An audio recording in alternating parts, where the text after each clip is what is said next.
ചെരവേ ഒരു സുഖമില്ലെന്നേ. പടവലത്ത് പണ്ടൊരു ചെരവുണ്ടായിരുന്നില്ലേ, അടിപൊളി ചെരവയായിരുന്നു. അതെ, നാക്കിന്റെ പ്രശ്നമാണ്. ആരുടെ നാക്കിന്റെ പ്രശ്നം?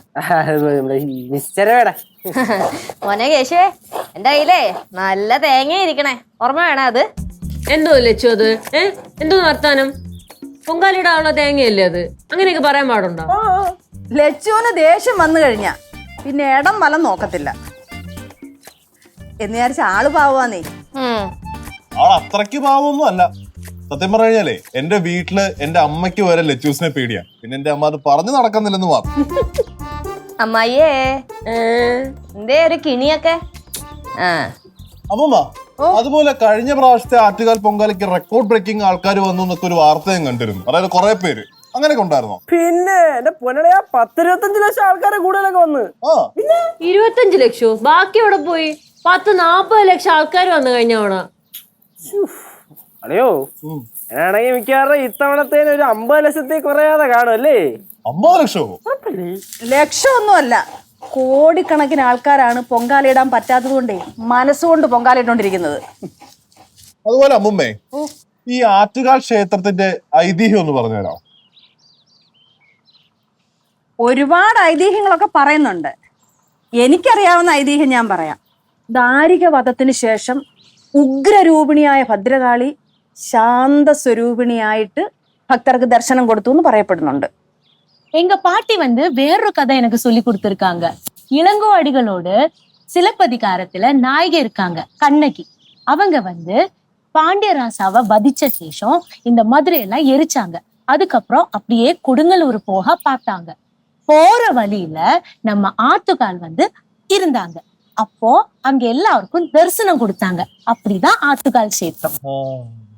അല്ല, ആന്റി പറഞ്ഞത് എനിക്ക് മനസ്സിലായി, പക്ഷെ അങ്ങോട്ട് ക്ലിയർ ആയില്ല. ആരെങ്കിലും ഒന്ന് മലയാളത്തിൽ പറഞ്ഞു തരാമോ?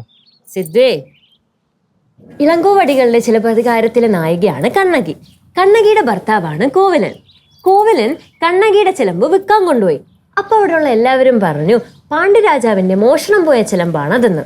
പക്ഷെ കോവലൻ സമ്മതിച്ചു കൊടുക്കൂ, അത് സ്വന്തം ഭാര്യയുടെ ചിലമ്പാണെന്ന് കോവലനും പറഞ്ഞു. അങ്ങനെ എല്ലാവരും കൂടെ ചേർന്ന് കോവലന് കള്ളനൊന്ന് മുദ്ര കുത്തി. എന്നിട്ട് കോവലനെ വധശിക്ഷയ്ക്ക് വിധിച്ചു. സ്വന്തം ഭർത്താവിനെ കൊന്ന കോപം സഹിക്കാൻ വയ്യാതെ ഒരു ഉഗ്ര രൂപം കൊണ്ട് കണ്ണകി പാണ്ഡ്യരാജാവിനെയും കൊന്ന് മധുരയെ ഫുള്ളും ചുട്ടരിച്ചു. എന്നിട്ട് കൊടുങ്ങല്ലൂരേക്ക് പുറപ്പെട്ടു. കൊടുങ്ങല്ലൂരേക്ക് പോകുന്ന വഴിക്ക് കിള്ളിയാറിന്റെ തീരത്ത് ഒരു ബ്രാഹ്മണന് ബാലികാ രൂപത്തിൽ ദർശനം നൽകി. എന്നിട്ട് ഈ ബാലികയെ ബ്രാഹ്മണൻ സ്വന്തം മനയിലേക്ക് കൊണ്ടുപോയി. കുടിക്കാൻ വെള്ളം എടുക്കാൻ വേണ്ടി ബ്രാഹ്മണൻ അകത്ത് പോയിട്ട് തിരിച്ചു വന്നപ്പോൾ ബാലികയെ കാണാനില്ല. ബ്രാഹ്മണൻ ആകെ പരിഭ്രാന്തനായി. രാത്രി ഉറങ്ങാൻ കിടന്നപ്പോ സ്വപ്നത്തിൽ വന്ന് ദേവി ദർശനം നൽകി. ആ ദേവിയാണ് ആറ്റുകാലമ്മ. ഈ കഥയാണ് എനിക്കറിയാനുള്ളത്. ആ ഭഗവതി ഭക്തരെ എല്ലാം സംരക്ഷിച്ച് രക്ഷിച്ച് അനുഗ്രഹിക്കുന്നു. അമ്മമ്മ, എന്താണേലും നമുക്ക് ഉടനെ തിരുവനന്തപുരത്ത് ഈ അമ്പലത്തിൽ പോകണം. ഞാൻ ഇതുവരെ ആറ്റുകാൽ ഭഗവതി ക്ഷേത്രം പോയിട്ടില്ല. നമുക്ക് പോവാം. അതെ, എല്ലാരും ഇങ്ങനെ കഥയും കേട്ടിരുന്നാ പറ്റത്തില്ല. പെട്ടെന്നാട്ടെ. ഇതൊന്നും മതിയോ? അത് ഞാൻ ചെറങ്ങണോ? ഒരെണ്ണം കൂടെ, ഒരു മുറിയോടെ തരൂ. ഒരു മുറിയും കൂടെയോ? അമ്മൂമ്മ ചക്കര മതിയാ? കുറച്ചും കൂടെ വേണം. അല്ല, കുറച്ചുകൂടെ വേണം. അമ്മൂമ്മ വേണമെന്ന് പറയാൻ അങ്ങോട്ട് തിരിവാ. കൊതുമെല്ലാം റെഡി.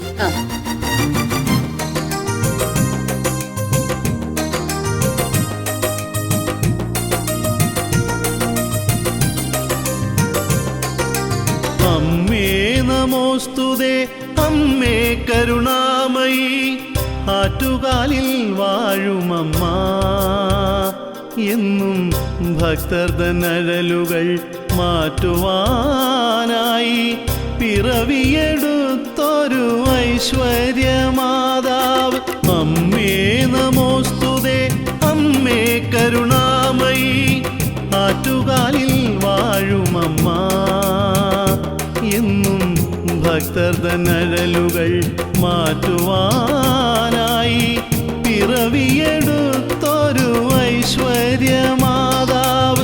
അമ്മേ കരുണാമയേ, അമ്മേ ജഗദീശ്വരി.